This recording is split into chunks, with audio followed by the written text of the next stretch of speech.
हमारी नवरात्रि में दुर्गा पूजा ये सत्य है कि रोज जो देवा मेला होता है जिसके लिए 10 दिन के लिए सड़क बाधित के साथ कहना चाहता हूँ 10 गाड़ियां मैं डेली निकालूंगा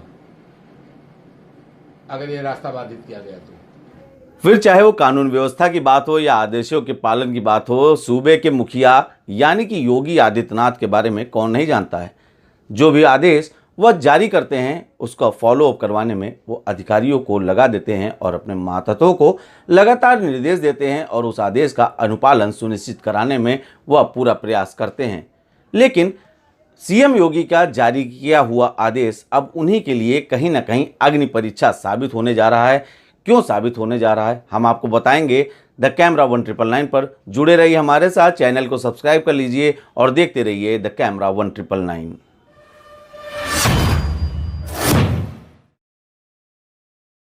जुम्मे की नमाज से लेकर तमाम ऐसे धार्मिक आयोजन कार्य थे जो अब तक सड़क पर किए जाते थे। इसके बाद सूबे की योगी सरकार ने इसके लिए एक बाकायदे शासनादेश यानी कि गवर्नमेंट ऑर्डर जारी किया और उसके तहत साफ निर्देश दिए गए। पुलिस महकमे को ये निर्देशित किया गया कि किसी भी प्रकार के कार्यक्रमों की अनुमति सड़क के ऊपर या अथवा मार्ग को बाधित करते हुए न किया जाए।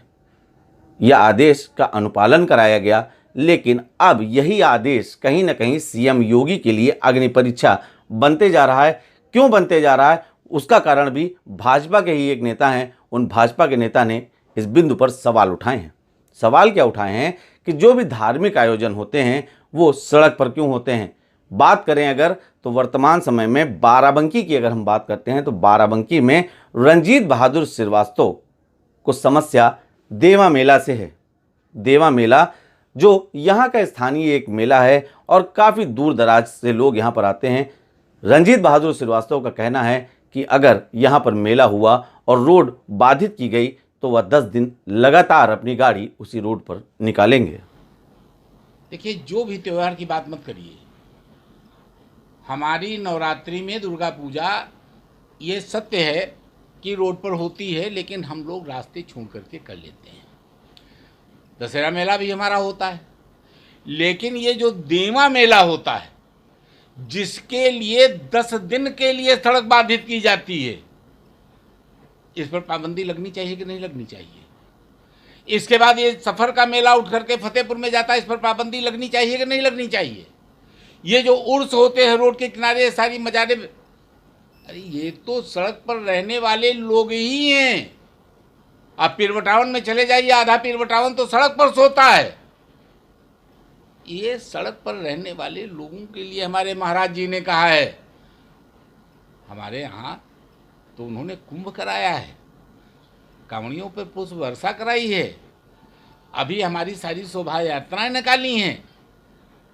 फिर नवरात्रि में दशहरा कैसे रुकेगा। हाँ, मैं ये मांग जरूर करना चाहूँगा योगी जी से कि थोड़ा सा अंतर कर लें।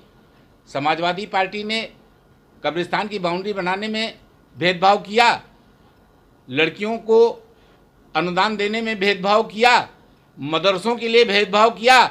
योगी जी थोड़ा भेदभाव के साथ आदेश करिए कि देवा नहीं होगा, देवा की सड़क बाधित नहीं होगी, उर्स नहीं होंगे, सड़कों पर इनके आयोजन नहीं होंगे।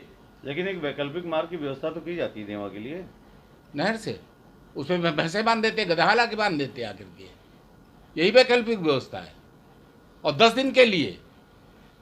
अब की बार में मैं चेतावनी के साथ कहना चाहता हूं 10 गाड़ियां मैं डेली निकालूंगा अगर ये रास्ता बाधित किया गया तो। अब यहाँ पर अग्नि परीक्षा की बात इसलिए आती है क्योंकि आने वाले महीने में ही दशहरा और नवरात्र के तमाम कार्यक्रम होने हैं और अक्सर आपने देखा होगा कि चाहे दशहरा हो या नवरात्रि हो या किसी भी प्रकार के मेले का आयोजन हो वह सड़क पर ही होता है। अधिकतर आपने देखा होगा कि सड़कों को कुछ समय के लिए बाधित किया जाता है, लेकिन ऐसे समय में अब उत्तर प्रदेश के मुखिया योगी आदित्यनाथ के लिए कहीं ना कहीं उन्हीं का आदेश टेढ़ी खीर साबित होगा, क्योंकि उन्हीं के पार्टी के नेता के द्वारा अब यह सवाल उठाया गया है। क्योंकि सवाल अगर इस तरह से उठाया जाएगा कि किसी भी रोड को अगर बाधित किया जाएगा तो वहाँ पर वो गाड़ी निकालेंगे, 10 दिन लगातार गाड़ी लेकर जाएंगे, तो ऐसे में सवाल इस पर भी उठेगा कि अन्य भी जो भी धार्मिक कार्यक्रम होते हैं वो भी कहीं ना कहीं रोड पर ही होते हैं, सड़क पर होते हैं। ऐसे में बीजेपी सरकार यानी कि योगी आदित्यनाथ क्या निर्णय लेते हैं, भाजपा के नेता का जो बयान आपने अभी देखा, इनका क्या मानना है और किस तरह से यह बात सामने निकल कर आएगी और योगी सरकार किस प्रकार से इस चैलेंज को स्वीकार करेगी, ये देखने वाली बात होगी।